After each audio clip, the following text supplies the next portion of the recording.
The EarSauce podcast.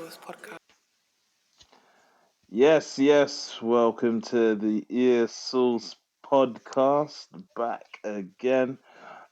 Before we kick off, make sure you subscribe to our YouTube channel. Make sure you like us and share this podcast, dear listeners, with your friends, so they can enjoy any sort of sauce that we create for their ears. You get me? Yeah.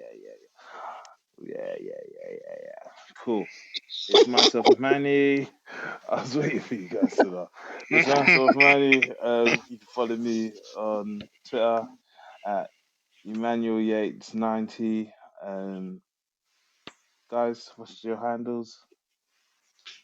I think my Twitter is at Mr.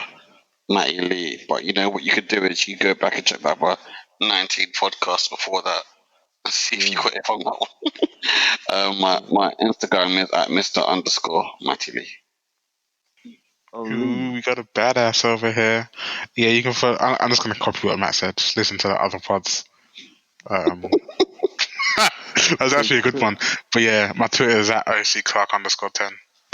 Awesome. Okay, and don't forget to follow the main EarSauce. What's it called? The EarSauce social, which is EarSauce underscore on Instagram and Twitter. We love to hear from you. Drop us a DM and we'll get in touch with you guys as well.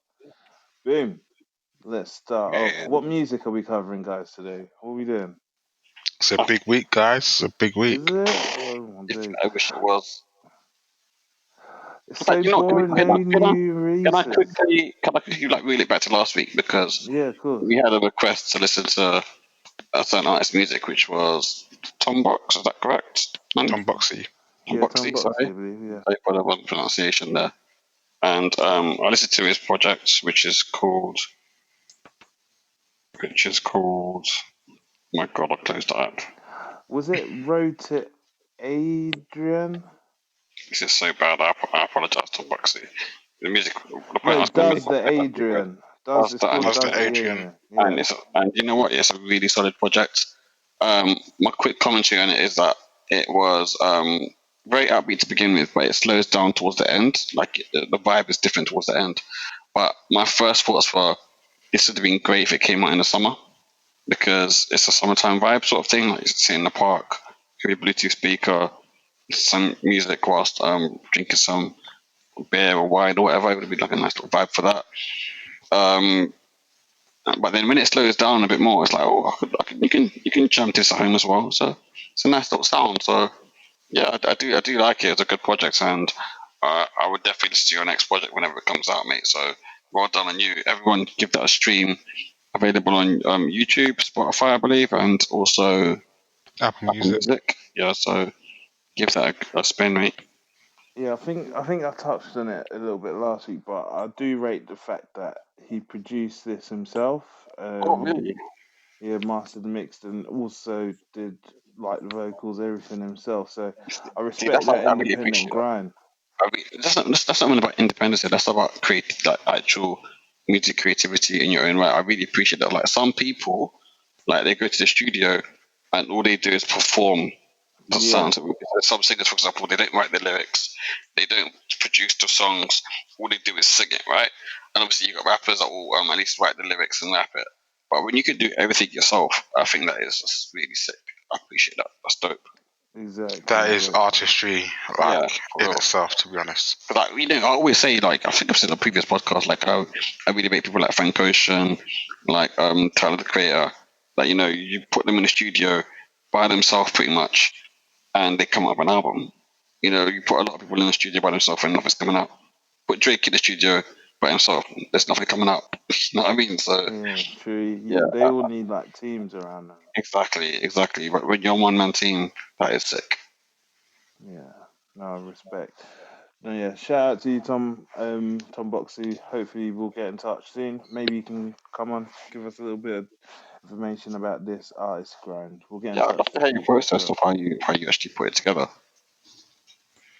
Yeah, that's something I'm interested in as well, because there's so many different sounds. Like the last track caught me off guard, but it was like a rap song, so I was just like, what? So I'd like to understand the thought process behind the album and like its conception and stuff. Cool. Yeah, we'll get that sorted. We'll get that sorted for sure.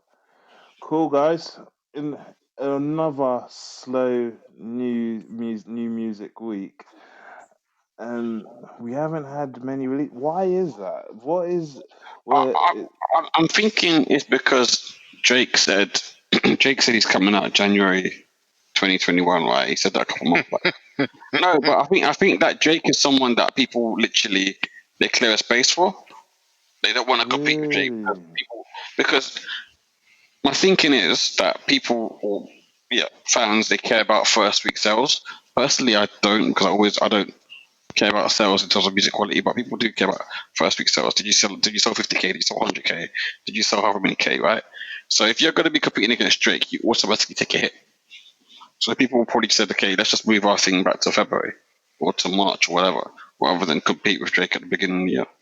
I think the only only artist I can think of that would purposely go up against Drake is J. Cole. And because he just likes the idea of competing with people. But I don't think anybody else would want to do that to sabotage the sales. I'm pretty sure Drake's dropped a bar about that before, where when he mentions his album release date, like the whole industry freezes. Yeah, because nobody wants to compete with him. And it's true. It's true, and I think it's not only Drake, by the way. Like I think the same applies to someone like Taylor Swift, probably Adele as well. If you're moving in them sort of lanes, I think that people don't want to bother sabotaging their first week because of I've actually seen this where artists push back releases for like a few weeks just so the initial hype train can just die down. Yeah, because obviously if Drake drops an album, what's going to happen? You're going to have the whole social media takeover. You're going to get all the memes that come around from his lyrics, and then you're going to have all the other shenanigans. If he might mention a few things as well, or might be like a little diss track in there, everyone's trying to dissect that. No one's caring for most other artists' projects at that point. So, yeah. Anyway, so that's my reasoning. But with that being said, somebody else on OVO did release because I guess they knew exactly when Drake would be releasing. What a segue! Nice. What a segue! We're getting better at this. We're getting better. We're learning that. So Dvsn, they released their EP, Amusing Her Feelings, and do you know what? So they released an album last year called A Muse in Her Feelings, and I thought to myself at the time that is a really good play on words because obviously A Muse in sounds a lot like amusing, and I thought to myself, was that on purpose? I don't know. I did like the whole concept on the album as well, whereby a lot of the songs are literally talking to a woman that is not necessarily their partner, but someone they spend time around, etc., etc. But anyway, they came back with a short EP, 4 tracks, 16 minutes, I believe it is. And although I really liked the album, Amusing Her Feelings, I don't think the EP was as good. Like sometimes you have an EP and it's crazy. Like a couple of weeks back, we had was it Masego's album EP, and we all gave that really high ratings. Personally, I didn't think this was anywhere close to that sort of level. But it wasn't bad, and I think it was probably more a case of I didn't like it rather than it being bad music. Does that make sense? Or maybe I just had higher expectations from it. But yeah, what my favourite track on that album? I believe it was the third. So I think it was the third track on that EP. Oh, Blessings is the third track. Yeah, Blessings. That's the one. That was the best track. A good track. But there wasn't anything mind blowing. Nothing too crazy. What do you get? So this is my first time listening to Dvsn, and What? I mean I've seen them featured on tracks. I swear you've seen Drake perform before. Yeah, loads of times. I think every time he's come to the UK. Yeah, and I'm pretty sure he's had Dvsn with him both times or whenever he's come since they've been signed. No, I've seen Tory Lanez with him. There was Travis Scott. Who was the other ones? I've seen Nicki Minaj with him, but I haven't seen Dvsn. I saw Saffron Don with him one time as well. That was weird. Interesting.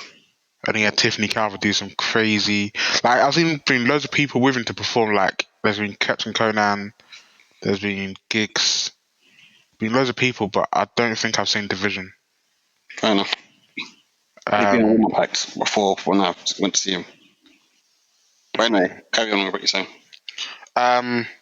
yes, Massa. So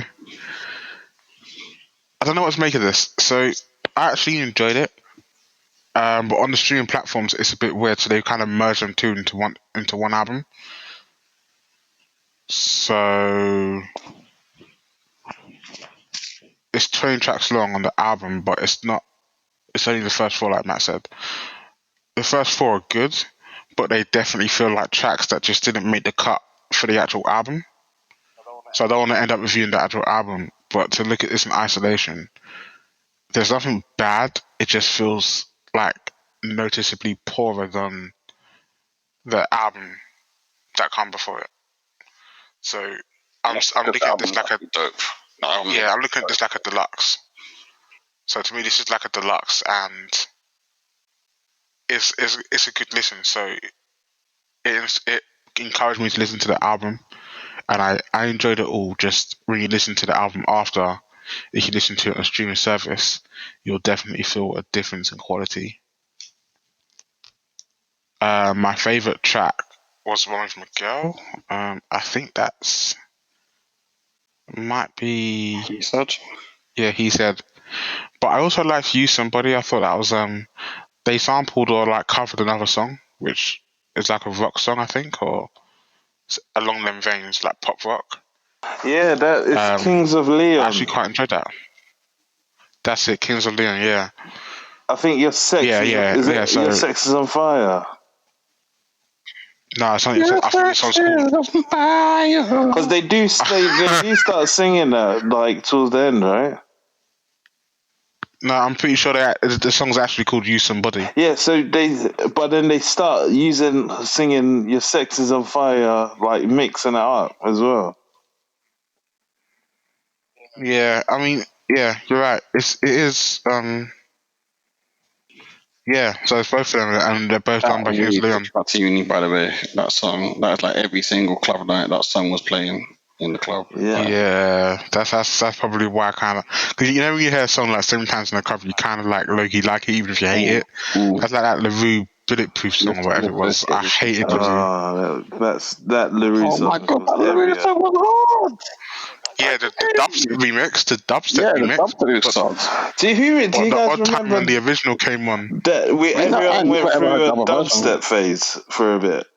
Yo, dubstep was, especially when you had like grime or funky tracks on the dubstep beat. Like that was nuts. Like I remember Digital in Brighton with that insane set of speakers and the bass hit you in your chest. Yo, yeah. When that song came on, yeah, and the bass drops in a drink in your hand, like you see the water vibrating, like it was hard to breathe, like the bass just beat you up. Like everybody got punched up by the bass in that club. Don't matter who you are, don't matter how many weights you lift, you're not strong enough to handle it. Anyway, I digress. We are talking about a club on in Brighton Beach, south of the UK. I think it's changed its name to the Arch as well now. So yeah. Yeah, it has. Yeah, that was like 3 or 4 years ago. It changed, I think. But showing our age now. But yeah, so I think it's a solid effort. But a solid effort taken in isolation. What did you think, Manny? I enjoyed it, to be honest. I thought like it was clever how they remixed the Kings of Leon tracks, "You Somebody," and "Sex on Fire," like using their R&B American spin. It's rare to see US artists covering UK music. Usually it's the other way around. That makes sense. Like on a Radio 1 Extra Live Lounge, or is it Radio 1 Live Lounge? It's usually UK artists covering American music. So it's good to see like them giving that respect. But going back to the first two tracks, He Said, She Said, I thought they were nice tracks. It was good to hear Miguel in 2021. I feel like he's been missing for a little bit, so it's good to see him back in the fold again. And what else am I missing? Blessings, decent track. I guess what this is just a taster, almost like a deluxe package where you get these additional tracks, but it's an EP in itself, right? So there's not really much you can comment on. I'm yet to finish the whole album, but in its entirety. But from what I'm listening to, it sounds great. Like, I listened to a Buja Banton track today. Let me get the name of that. Dangerous City, which I thought was really, really good. As well as Courtside with Jesse Reyes, but I'm diverging into the actual album rather than just reviewing the EP. EP, good little injection of R&B. Really enjoyed it. Dvsn, I'll be following you guys. Shall we give it our ratings? Yeah, let's do it. I'll just give it a 4. Wow, 4. Okay, no, 4 strong. 3, like, it's not a 4. No. Okay. It's not, because I think I'm giving it a 4 off the strength of listening through most of the album as well. But just the EP on itself is nothing like extraordinary. I would say it's a 3. Nothing to shout home about. I'm going to give it a 3 as well. And for many of the same reasons that Manny said. And like I said earlier, it feels like what wasn't good enough to make the initial cut. So I'm happy we got these singles or this EP or this bonus to the album, but it's not as good as the actual album. Okay, I give it a 3 because it's a 3. Oh, this is insightful as ever. I think it's different because you guys. It's different because you guys literally hadn't heard the album before. I didn't know that. I thought you'd all heard. I thought that everyone listens to Dvsn because, like, to me, they're just dope. So whenever they drop something, I listen to it. But clearly that wasn't the case for you guys. So you're hearing the album for the first time, and I guess you're a bit more gassed off for that right now. Like, for me, I think the album's dope. I think it's really good. But I heard it a long time ago, so it's not like some sort of new thing for me. But no, the EP, like I said, I was disappointed because I was thinking, oh, that last album was so good. I'm expecting something to really like Mistego levels there. Like, this one wasn't. So 3 is still a good score, but I just know they can do better. Cool. Shall we move to your boy, Manny? No, before we go to Aystar, let's chop in some news, yeah. So today in the UK, the House of Commons forced... What's like BBC News at 8? Yeah, no, it's relevant though, it's relevant. So okay, go on. Basically, the House of Commons forced major labels to give evidence with regards to the UK music streaming economics, like how streaming basically works. And the answers that were given from some of these executives I felt were really interesting. So, for example, they were asked, what is a sale? Like, what's a sale these days on the stream? And basically, one executive mentioned that artists don't get paid in sales, they get paid in subscription. So basically, a portion of subscription fees that record labels get. How's he gone? Yeah, so it kind of feels to me. You just stop doing that, Manny. What? You do it. It's like every session. It's like, you know, when you got like a really old family member, and they fall asleep mid conversation. I didn't know whether you guys could hear me. I'm not this, by the way. No, we good, man. Yeah, because you guys are quiet. You just say or like you got to use something we know you're still there, and you're like, I thought you died. Oh no, I'm still here. I'm still here. I'm still here. Where did I lose you guys? Where did I lose you? So yeah, You was about to make your point. it just kind of feels as though, like, again, streaming kind of feels like record labels exercising control over the whole industry. It just doesn't seem fair. Like, so I got a question for you. Sorry to cut in. Yeah, go on. When you say subscription, do you mean when a person signs up for like Spotify or Apple Music, or do you mean when someone actually subscribes to that artist page on the streaming service? So by subscription, it's a subscription to the DSP, so that would be a subscription to Spotify.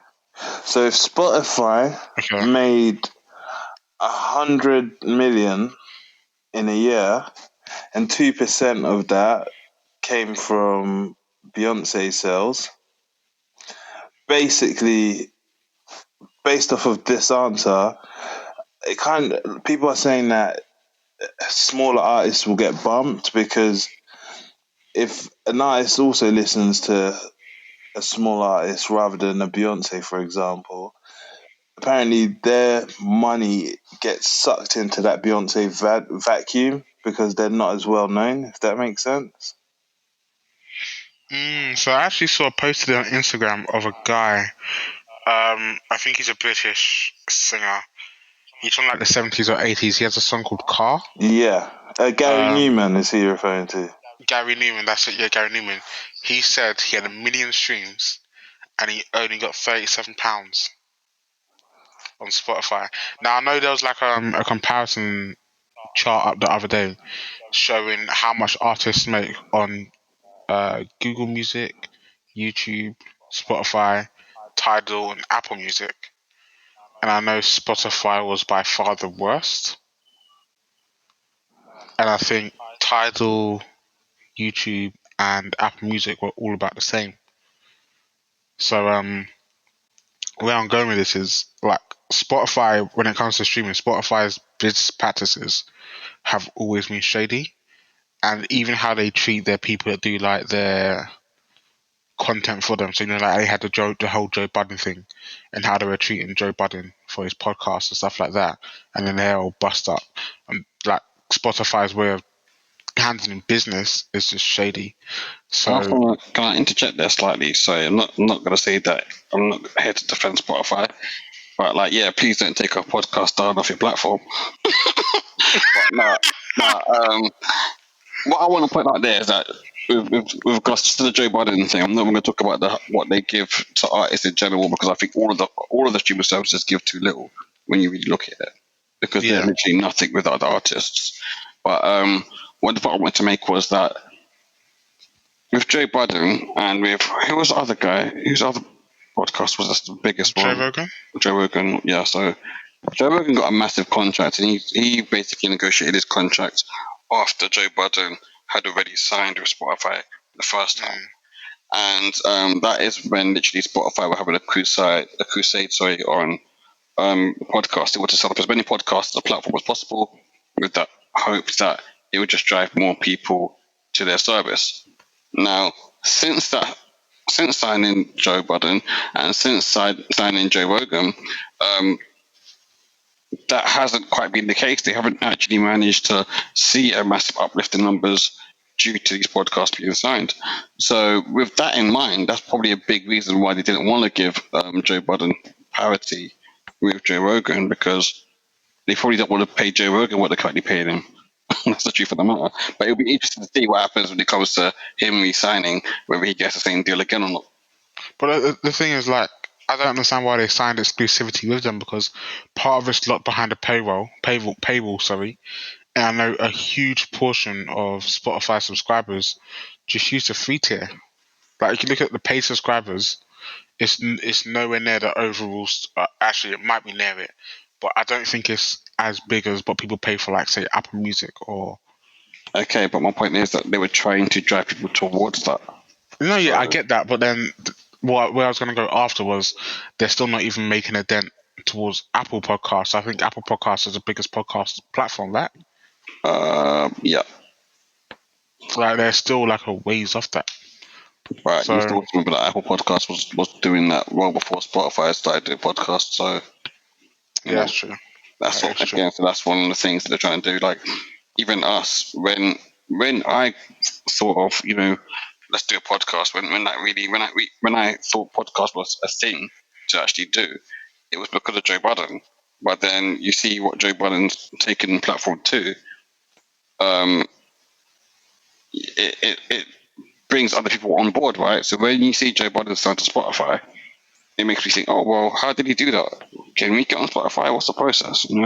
And then we're on Spotify. We're doing that. So their logic behind it makes sense, but obviously they're not seeing that with the numbers, and I can't tell you why. I'm not a fan of streaming anyway. I'd rather actually physically buy the album from the artist, or just go to one of their concerts. I think that's the most direct way of paying them, if you like, buying their merchandise. Yeah. Like that's how they actually make their money. Yeah. There's a few more points that I want to cover, like excluding like the podcast discussion. So one more thing that they mentioned is that at the moment for record labels, it's very hard for them because of the low barrier of entry to enter the music scene, right? So they mentioned 3 UK artists that are winning from taking an alternative strategy. The Sony Music executive cited Georgia Smith, Skepta, and AJ Tracy as signing with one of the Sony subsidiaries that specialize in distributing music. So they get a bigger share of the revenue just by signing on a distributor package, right? Obviously, and one of the things he also mentions that he's gutted that they're not signing like a full contract, but at least they've got them in that way.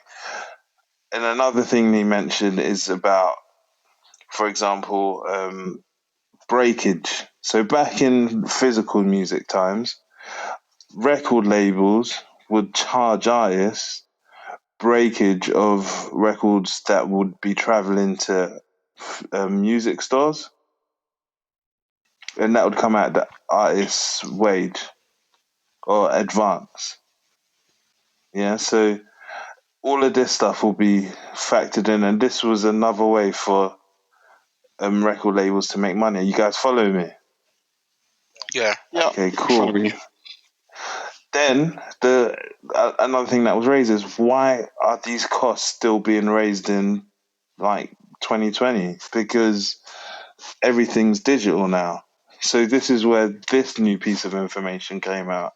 Apparently, DSPs like Spotify promise a certain amount of plays to record labels for certain artists. If they don't meet those plays, then that's when digital breakage happens.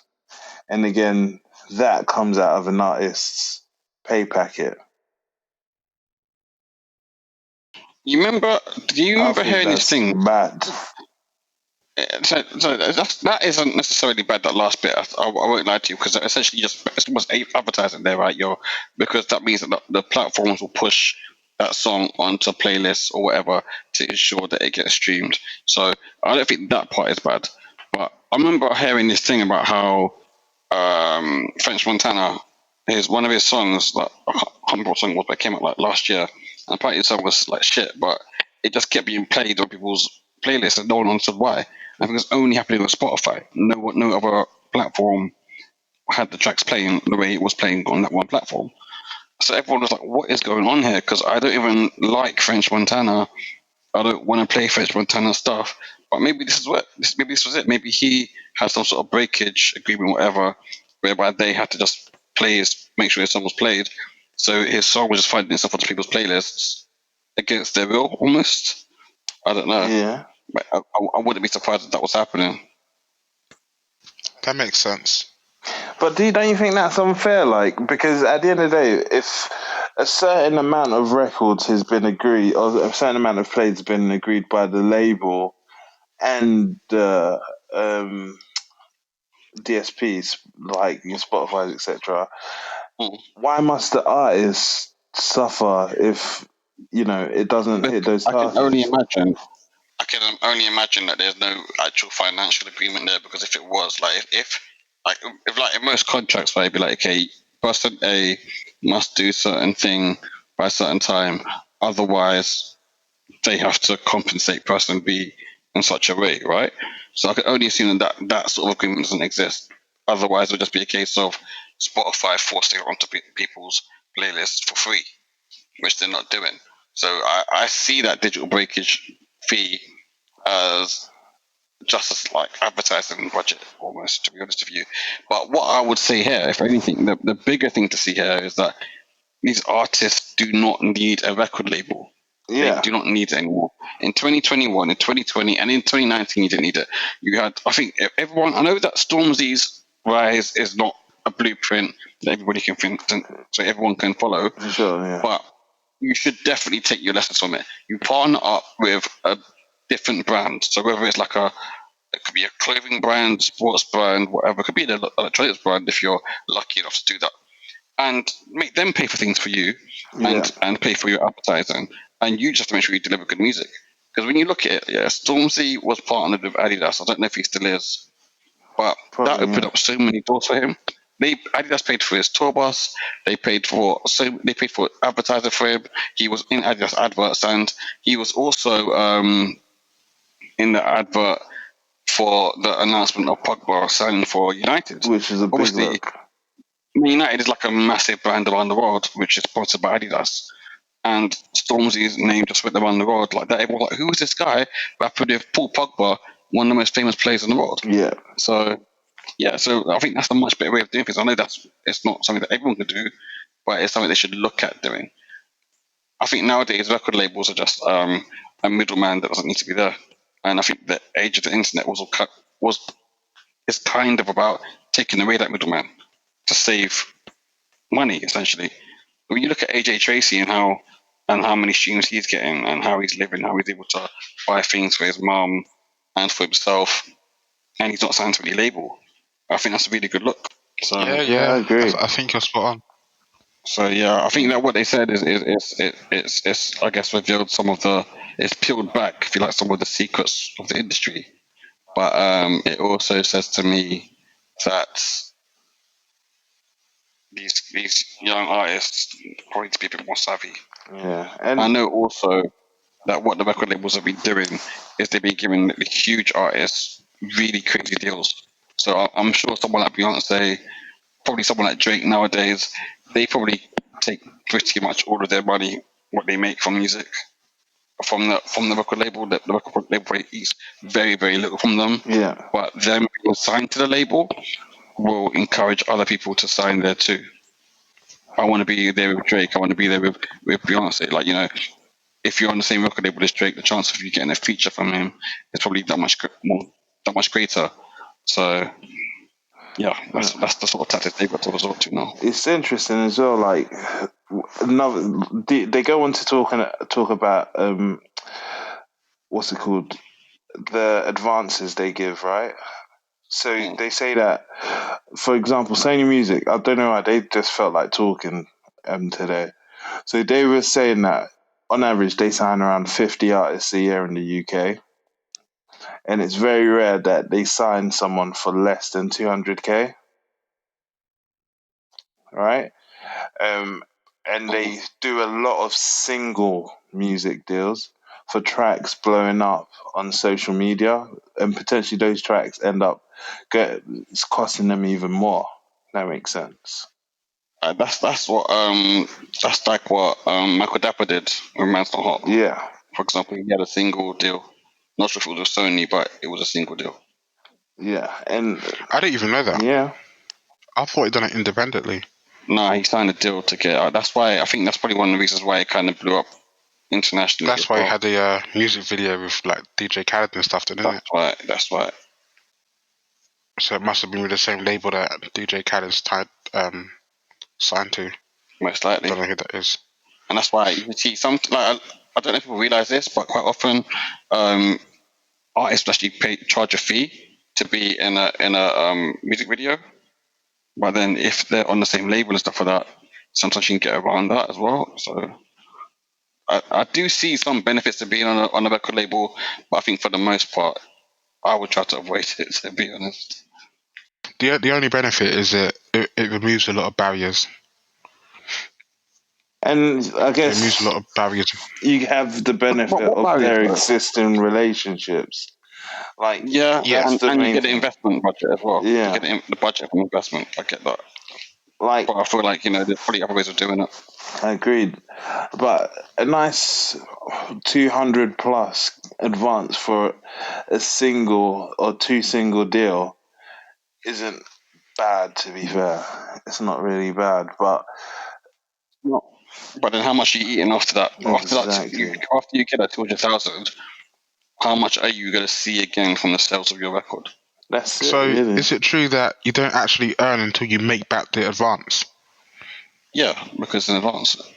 Yeah, so if your single flops, like, You can end it up doesn't owing matter money. how much money it is. I reckon the more money you get for the advance, the worse it probably is. Again, And you can end up owing money as well. and I think this is the next phase in terms of the streaming world, right? So there's a company that begins with hate. I think it's Hypnosis.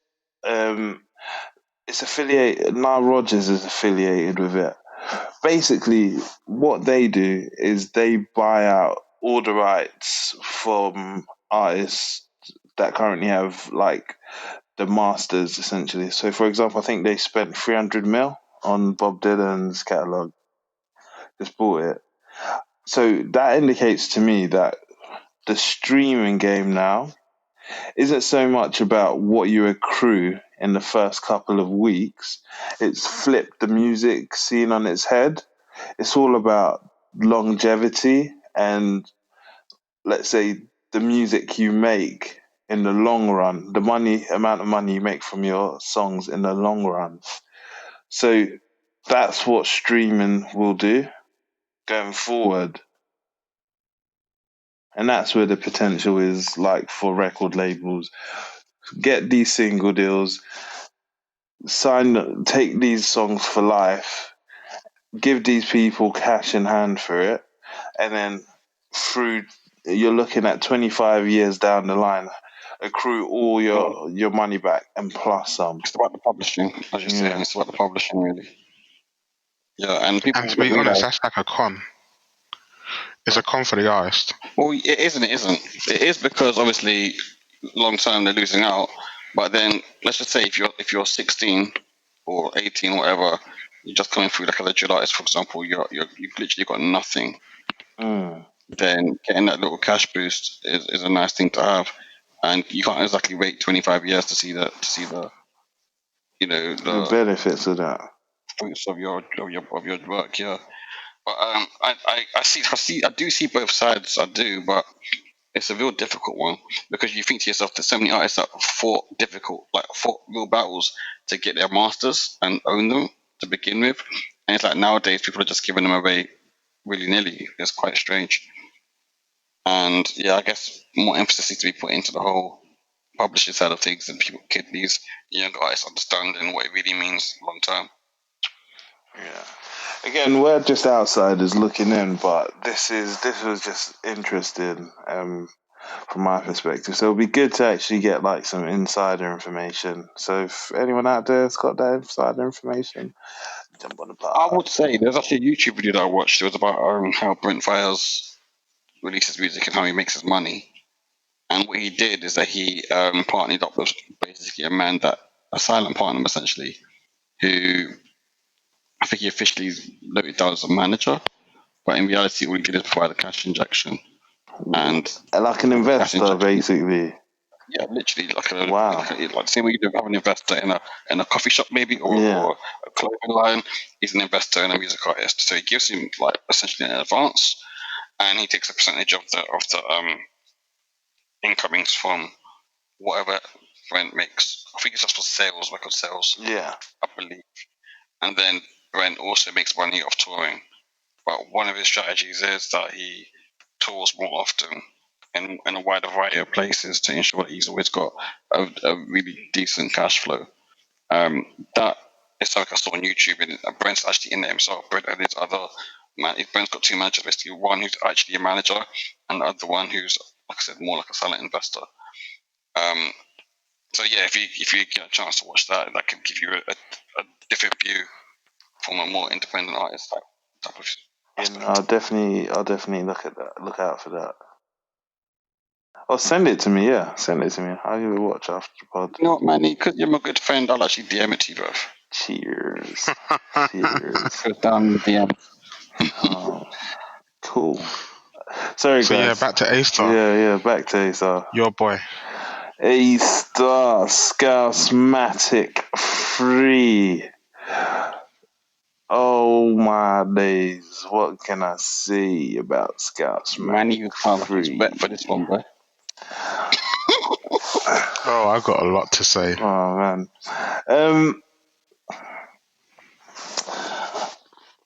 I don't like shitting on Aystar, man, because the thing with Aystar, yeah, I believe in this guy. I feel like Aystar can be better than how do you say Atich or Atch? Do you know? H, bruv. H, no, like no, just Harrison's like H, isn't it? H. I feel think like they're quite different. they are quite different, but I don't know what it is. I just enjoy Aystar's flow.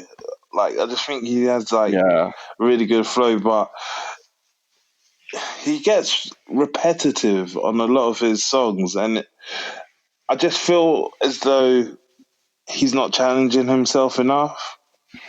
Repetitive is more in the stories being told than the flow, though, wouldn't you say? Yeah, I would say so. Both, man. No, and the flow as well, yeah. Like, the flow... He's got one flow.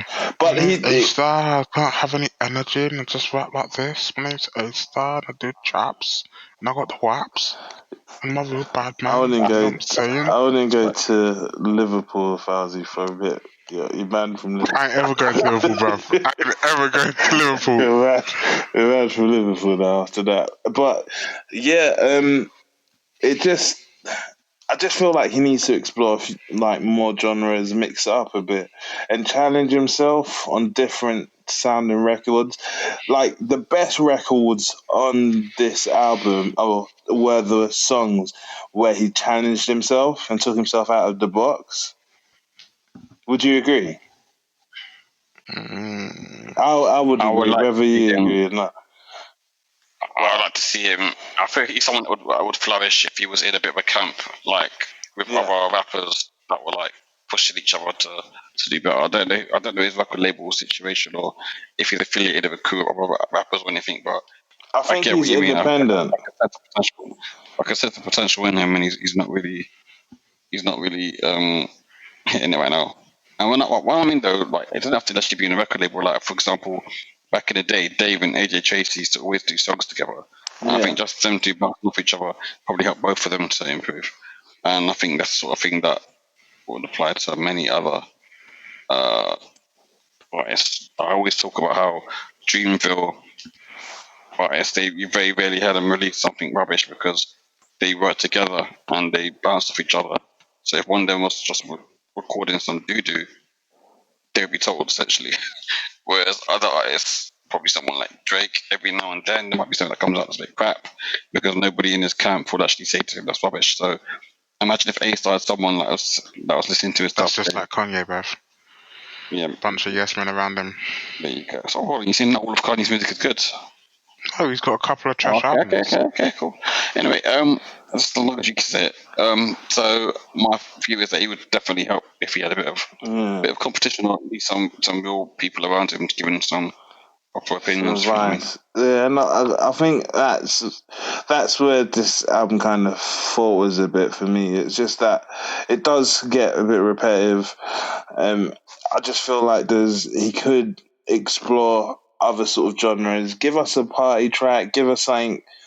I know, like, his main focus is making street anthems, right? Which is fair enough, but within street music, you can still make like a bop and like a bop. Do you know what I mean? Um, so yeah, I wasn't as impressed with this album, from being honest. Disrespectful, featuring Ade Soul was a good track, one of my faves on this. Getting the Jeep with Digga D was alright. Akai's always shines. Gigs, I feel as though the Gigs collab with Aystar was better when on Gigs' album rather than it being reciprocated. Yeah, which is quite disappointing, to be honest. And yeah, Disrespectful is probably my standout song, but again, that's because it was different. It was talking about different subject matter. So yeah, Scass Make 3 didn't live up to the hype I built in my head for it. So yeah, quite disappointed. I'll do my review as fast as possible. So I'm not the biggest fan of A-Star. I think lyrically there's something there, but I just can't get on with his flow. And I know some people can appreciate it, but it's just very monotone. Much like how I talk in a monotone voice, and it's kind of jarring. So, like, there's like no dynamism. Dynamism? I can't say the word, but it doesn't feel like there's like energy. It doesn't feel like there's, yeah, that one. Doesn't feel like there's like variation. It's just like it's one tone, one volume, one pace, and that's it. He's good to go. It's like he raps in cruise control. So he just sets it to 50 miles per hour, nothing too fast, nothing too slow, and just cruises along. And then the other issue I had was, with the exception of like one or two tracks, every track was basically the same thing. And the first few times you hear it, it's okay. But then as it goes on and he's repeating the same sort of message, the same sort of story, like the same sort of theme, the quality reduces dramatically to the point where the bars just become basic. And at that point, there's no creativity in his delivery, there's no creativity in the track itself, and there's no creativity in the bars. So I tried to listen to it a few times, and I gave up in like the fourth time. It wasn't as bad as I thought it would be, but it just wasn't the one for me. And I don't know much about A-Star, so I can't comment too much on the stuff he's talking on. But it just seems like if you're like he's trying to, it seems like he was trying to overset it. And I was just curious, like I don't know, man, I don't know anything about him, but like, is that really the life he leads? Like, is he really from the gutter like he talks about, or is it all like a facade? Look, rap is an expression of your lived experience, right? And I feel it when A-Star's rapping about street stuff. I just feel as though he's talented enough to branch away from just street stuff. Like, give us some more of your lived experience. Do you know what I mean? Let us, like, I want to know more about Liverpool. I want to know more about what it's like growing up in Liverpool, where you want to be. Do you know what I mean? Where you want to go. Like, what does a lavish lifestyle look like for you? Do you know what I mean? Like, give us some of that. Liverpool as well. Like is he in the box at Anfield, or like there was a bar we was talking about. If you see him in a blacked out car, it's too late because he's already gonna like basically headshot you. But like it's just stuff like that. Like I just can't get behind it.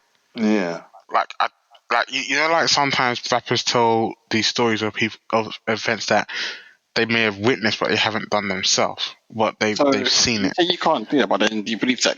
Do you believe it when Giggs says it? I don't care. Or Skepta, do you believe it when they say it?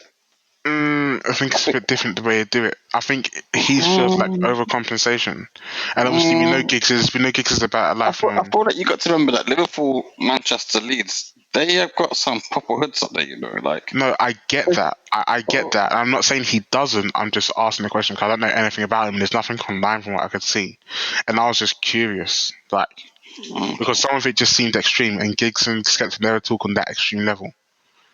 Like some of it was just like They actually like do. They do. something you'd see in like Ghost doing Power. Skepta talks a lot of shit like that, by the way. Nah, not to that level, bro. He even did it on Heady One's album, talk about like if you see him with his Range Rover or whatever, chest out, bare chest, he beat up any man on the street, whatever. Fisticuffs. A bit of fisticuffs is different to sniping a man. Okay. No one's talking about sniping, man. That's what I'm saying. Like, it's a bit extreme. I feel like you're taking his thing so literal because of the fact that he's. I think I am. Against you. No, it's not that he's not from London. It's just I don't know nothing about the guy. Well, I couldn't find anything. I tried to, like, it's not bad. I'm just curious about his upbringing because like I need to feel something there, and I guess there is some truth to what you say. I don't know anything about Liverpool. But obviously, when these London rappers talk about stuff, and they talk about these areas. I know, okay, that's a bad area, so I can sort of visualize some truth behind what they say. I heard that. Okay. So, like, if you're going to be talking like personal experiences, like I look for realism. But if like the whole album's set around fantasy, then that's different, isn't it? Not to say that what he's saying isn't true. I don't know if he's Mariah Carey fantasy track. I don't know if he's been prison and he's got like a crazy rap sheet, but if all of that is true, then sick for putting that into words. What's your favourite track? The track with Giggs. That was a good track. That was head and shoulders above the rest. There was one track where he was talking about his life, and there's a track where he was talking about a girl who wants to stay over but she don't cook or clean or do nothing. I thought that was quite a good track as well. Mm-hmm. That was another highlight of the album. So there were some good tracks. It's just there was a lot of repetition. And after a while, you start to pick at repetition. Yeah. Because it starts to feel like, okay, if you're saying this so much, are you trying to fool me? Or is it actually true? That's just a valid. Ollie, why don't you believe it, man? What is up with... Because he said it far too much on one album. Like, at least with Giggs and Skepta, they'll say it on a few tracks, but not every single track. Okay. Anyway, let me go, because I feel like it's quite weird, actually. I know that we previously discussed Aystar on Giggs' album, and Manny was mad gassed for him. And I thought Manny could come in today and be like, oh my God, I love this album, 5 Ears, crazy. That's what I thought as well. This is the best shit ever. And his review was actually quite considered. And it's weird because I feel I clearly enjoyed it more than Manny did. Before I even say what I think about the album, I want to point out something about his flow, which I thought was a bit weird because there are other rappers that rap in a very not even similar to Aystar, because Aystar's flow is different, or at least sounds different because of his accent, right? But people like Larry June, Dom Kennedy, someone like Maze, even like Christian Combs and his dad, P. Diddy, they rap in a way that it's like it's actually monotone and quite laid back, and they pretty much use the same flow for every single song they make. But no one seems to really have an issue with that. I remember thinking to myself before, I actually quite like that sort of flow, the laid back flow. Aystar's flow is a bit different. It's not quite so laid back, but it is a flow that he pretty much uses all the time. I think the difference is Aystar has like random pauses, which feel that they shouldn't belong. He makes it work, and his flow works for him. I quite like his flow. So for me, when I listened to his album, I thought the issue I had was that it was the same story he was telling too many times. Yeah. And it was almost like you said, when you felt like he was overcompensating, I could understand that, because he did keep talking about his gang life and gang culture so much, and there was no switching up. Like there wasn't really, I can't remember any tune really being on there for the ladies. I don't really hear anything about his childhood, like, or growing up, or like things that he's talking about, like a day in the life almost. Actually, that was kind of there on the first track, the day in the life stuff, but I feel like there could be some more differentiation in the stories he told, but in terms of the flow, I didn't really get bored of it. I quite liked it, and I think it's different from everyone else's. Mandy mentioned H, and I feel like they're in very different lanes in terms of the music they make. It's still hip-hop, but H isn't really talking any gang shit or any greasy. He might talk about, he would do that to a guy, whatever, but he's not really talking about actual organized crime. I think let me just expand upon that point, right? I think my comparison with H is mainly from the fact that they're both from North and they're both known for their flows. I guess where they differ is you do get H jumping on different genres within UK rap, and using his flow on those type of songs as well.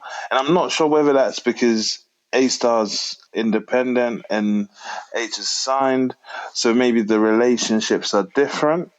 However, it kind of feels to me like H is further ahead because of that, and potentially if Aystar challenged himself to jump on those different genres as well, maybe even collab with another northern group like Lotto Boys on a track, for example. Like, I think that would push his profile somewhat too and show that he can be versatile as well. And I think that's what's missing from this album, is that versatility in the song selection. I feel like the second you're missing here. I had to just quickly Google it, and I don't know if Google's age record is correct here, but Aystar is 27. Is that really? I thought it was like 1921. Right. It might be a different Aystar that Google's picking up. But you sure it's not Daystar? No, it's not Daystar. I can type properly. But it's saying here that he's 27. So if he's 27, he looks very young in pictures, though. He does look young. But I look young. People can look young. So if he is 27, when he raps, there's nothing about the way he raps that makes me think to myself that he's a younger like that. There's nothing about it. So if he's 27, there's a very obvious reason why he's not getting the same sort of buzz as someone like H, because H appeals to H. First of all, how he came through on Instagram. He always had a mad Instagram hype from that. The way he looks, in terms of he's like the blue-eyed boy. The way his whole demeanor is just different to Aystar. So he's more approachable.